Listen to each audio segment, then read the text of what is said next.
It's about losing control and being just a part of this world. It's about losing your mind, flying so high and touching your soul. Just let it go. Oh,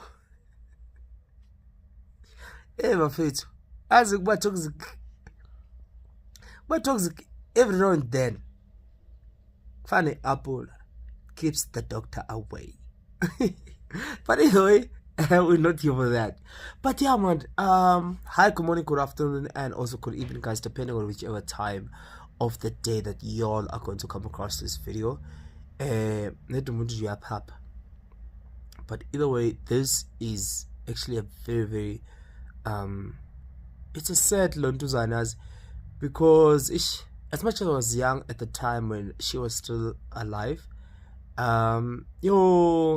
this video, the clip that you're about to see or watch, Ian Ubutle on TikTok, it's _Ubutle, but the B is 6, so do make sure that you check him out and you follow him.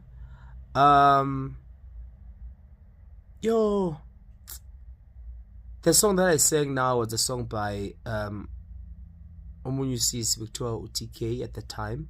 Utakani, if I'm not mistaken. Hope I'm pronouncing her name properly. Kahle.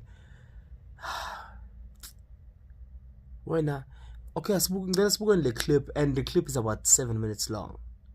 So I'm not going to say it's a short clip. Kahle movie. But check this out and then we'll talk. This may be one of the most unsettling stories that I've ever read. So in February of 2006, we woke up to the news that the South African superstar TK Minga was found dead in her hotel room, and the media told us that the cause of death was an overdose. But I'm going to tell you what happened and then you decide. For those of you who are either uncultured or way too young to know who this lady is, this is Tsakani Hinda. She was a multi-award winning R&B artist. She was only 27 years old when she passed, but she was already a legend by then. Anyway, around the time of her passing, she had just broken up with her boyfriend of 3 months, who was in the process of getting a divorce, and they were also living together, Thomas. And therefore, when they broke up, she had to move in with a friend for around 2 weeks, and then she checked in at a hotel, which is Bryanston City Lodge. Now, according to the friend, she checked in on Friday and then went back to the house to hang out for a bit with the friend, and then left around 3 a.m. On Saturday morning. And on Sunday, she tried to call the friend again to hang out, but the friend had other commitments and therefore could not hang with her. Now, when the friend was done, she tried to check in on her but could not reach her until like around 11 p.m. By then, UTK had been hosting her industry peers in her hotel room, room 217, from the afternoon up until around midnight. Now, there were 8 to 10 men in the hotel room with her, and she was the only female, according to the staffer who was serving them, who claims that, he saw a bunch of famous people that he recognized from TV but could not necessarily name them by name. However, he did see Umando's. Dalimpofu's son, which is Umncedisi Mpofu, was also staying at this hotel and had booked room 17 as well as room 210, and had confirmed that he had briefly joined them as well at this hotel room. According to the staffer, they were ordering beers, wine, whiskeys, like it was a proper party in TK's room. The following morning, her manager calls her at around 10 a.m., right? And she keeps giving this manager one-word answers as if, she's sleepy and she's hungover from the late night. So the manager is like, okay, let me just let her sleep it off. At 11 a.m., a friend who is not named, and trust me, I looked, knocks at her door to take her out to lunch. Now she declines and says that she's going to take a bath. Now she did not open the door, so therefore the friend did not see her. 11:30, it's time to check out. Therefore, a staffer knocks at her door. She says, she's going to get ready. She overslept and she will leave the door open, essentially, for a cleaner to come in. Now, it's worth noting that the staff member did not enter the room. Therefore, the staff member did not see her. 1:30, the staff member goes to knock again, and this time there's no answer. Therefore, the staff member goes to get the manager, and they manage to open the hotel room. They find her unresponsive and not breathing, half naked, covered with a sheet, and she also had a white towel on her neck. The manager removes the towel to check for a pulse and could not find it. He then quickly runs to a nearby clinic to get a doctor and then drives back with the doctor to the hotel room, who that doctor then declares her dead on the scene. The police came. They find her wearing nothing but a long-sleeved striped shirt, but this time covered with a blanket. They searched the room and no suicide note was found, but they did find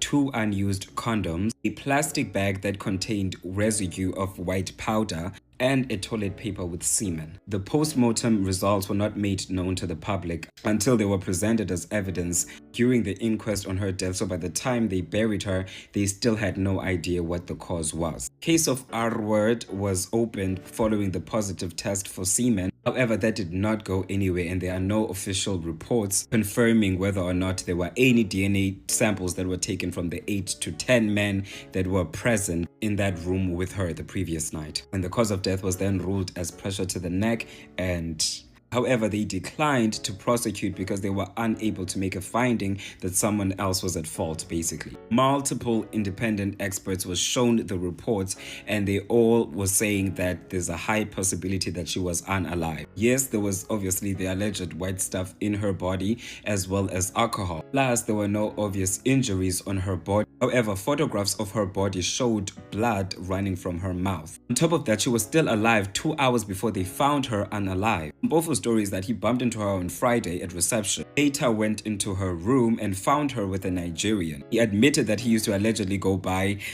with TK from a Nigerian, but not the one that she was hanging out with. On Sunday, he went to her room again to basically borrow her car to go to a party, and when he left uMandoza and Uthembinkosi Msimang there.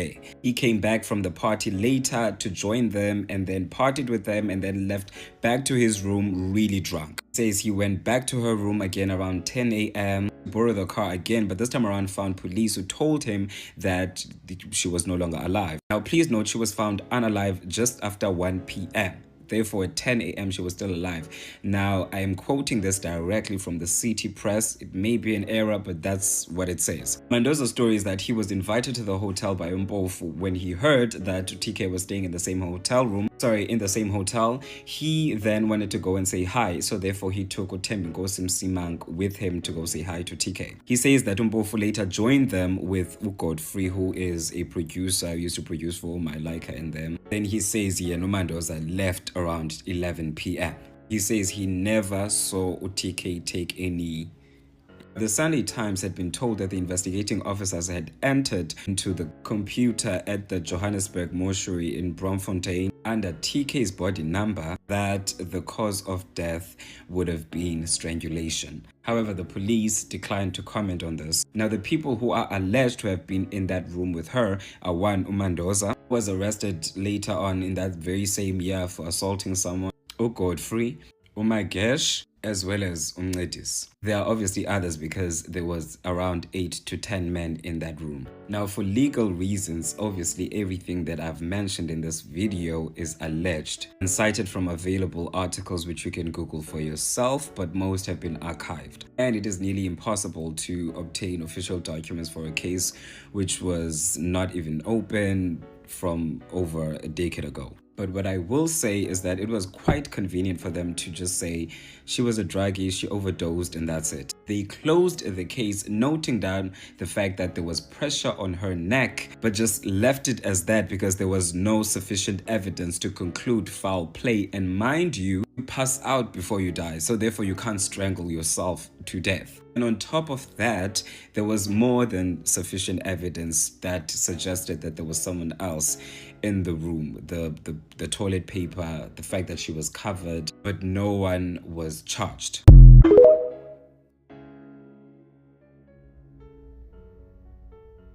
Yeah,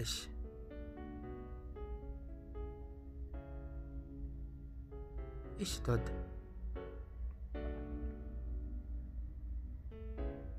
When it comes to drums, I think it's kind of known which more entertainment industry, or most of the people, or some people about entertainment industry, bayawenza.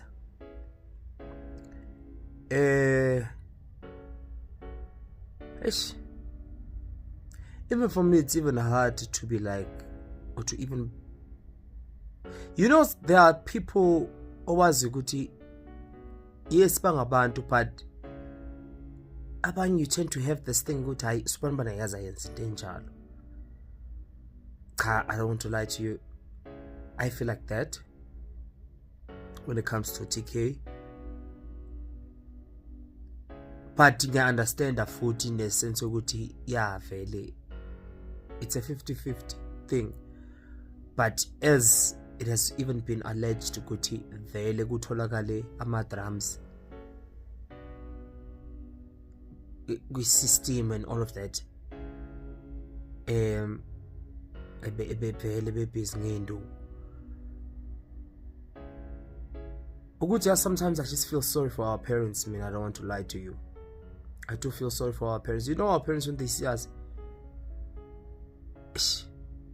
babona iy'nkilo enamaphiko awu-4 or awu-6 namehlo umzimba wonke, babona mabebuka nje thina bavele bebone iy'nkilosi ekhazimulayo ezinhle.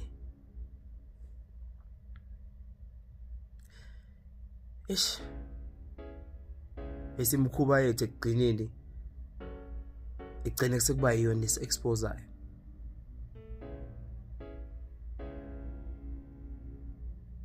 It's sad, I don't want to lie to you, it's sad what happened and how it happened, and the fact ukuthi kuphelelepi ngawo even lama condom, semen, or kuphelelepi ngalezo zinto, because okunye if kukuthi ukelageni ebhizi ngey'nduku, kutholakala iy'nduku ebhizi ama-drums, kuphelelepi ukuthi uma kutholakala ukuthi if these 10 people akuyibona laba i-DNA ayimatch, lokho shuthi kuzocaca ukuthi kungenzeka kube ilobhuti wangaphandle who could have been umuntu ongaba yi-suspect. You understand? Because that guy who even said ukuthi bona bebenokuthenga iy'nduku zama-drums komunye umuntu wangaphandle, but umthole sehleli nomunye umuntu, you'll never even know nakhona.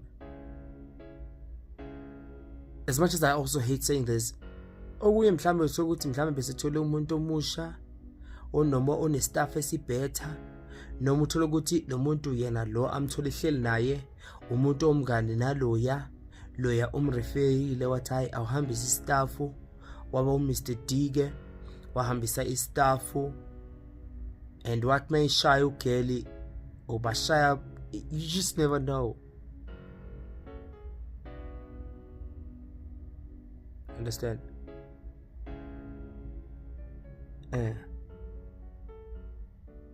Kokunye kuphinde kube izinto thina esizenzayo nathi individually mase sisodwa,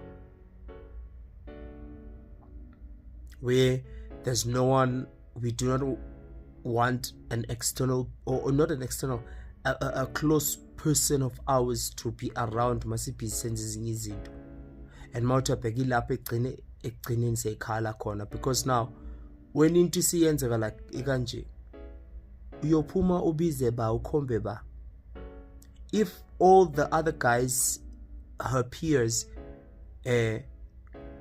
i-DNA yabo azange image, manje uzophuma ukhombe ba, uyophuma uthi ubade. So we need to be very careful. We need to be very, very, very careful nje. Futhi abafethu nje abokufika kokunye I don't want to lie. Mina abantu ngiyabathanda. It's just that kokunye ngiba nalento ukuthi ngiyasaba. Ngiyangathanda kakhulu ukuthi bekhona izinto ezizongihlanganisa kakhulu, because mina vele ngiparanoid. But That doesn't mean ukuthi angibe respectful and all of that. Kubona I am kakhulu nje futhi respectful ukufa. Understand? So yeah, man, it's just sad nje how everything happened, her having to leave lo mhlaba at a very young age like that. Futhi nanokunye it doesn't even really matter nange age kokunye, because it's just nangendlela kuphinde kwenzeka ngakhona. Yeah, I understand, because angeke ushone bese uyivala wena ngethawula futhi or ngesheet.